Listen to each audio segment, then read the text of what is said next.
It's time to check in with Luis Garcia at the Internal Revenue Service for our tax tip this week. Luis, good morning. Good morning.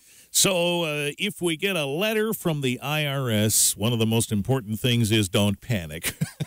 Yes, do not freak out. Do not freak out. Take a deep breath and realize that in most cases when you get something from us, it's about your recent tax return, and it's often not a big deal. It could be a big deal if you're waiting on that refund and then you realize that, this recently happened to a neighbor of mine. Got married, changed her name with everything except the Social Security Administration. Oh, yeah. Filed her tax return, and then we match up the Social Security Administration names and numbers, and the names and numbers didn't match up. So it held up her refund. But it doesn't take that long. I mean, when you get a letter from us, there's a phone number at the top right-hand corner. Call that number. If you think that it's not a real IRS notice that you received, you can call our main number, which is 800-829-1040. And when you speak to a customer service representative, they'll walk you through it. They'll usually ask for what is the notice number.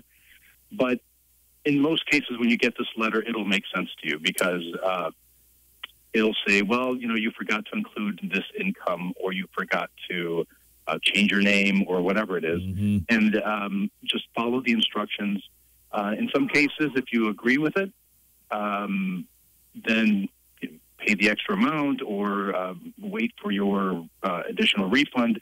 If you don't agree with it, you want to make sure that you respond right away. You can't do like my dad used to do, which is like crumple it up and then throw it in the junk drawer in the kitchen, and then get really angry when the second letter came saying you haven't responded. That's a bad thing to do. Got it. Don't do that. Respond to it right away and say why you don't agree with it. There's a stub at the bottom. Put that in with the in the return envelope, and you'll get about 30 days. You'll get a response. But the vast majority of time, you don't need to call. You don't need to visit the Taxpayer Assistance Center. It can all be done through the mail. And in some cases, you may be looking at an audit and you don't even know it. The vast majority of our audits are done through the mail. So let's say you claimed a deduction for giving to your local church. Well, we'll say, do you have a copy of that check? Send us a copy of the check to prove that you did in fact give that deduction, give that donation, and that's it. That's your audit. Yeah. You don't have to get the CPA involved and all that. Right. It's not going to be a hot lamp and the guy walking around in the darkness in the corner behind you. None of that stuff. We are just going to ask you. You say you did this, or you say you're deducting this. Just let us see the proof that you purchased it, or the proof that you, in fact, drove those miles, and that's your audit. But most of the time when you get a letter from us, it's just an adjustment to your account. And you made a good point here in the minute we have left. If you don't think it's legit, call the main IRS number. Yes. The scam artists, they actually send letters out. Believe it or not. The easiest way for them to get away with stuff is over the phone, but they actually do send out letters. So be very, very careful.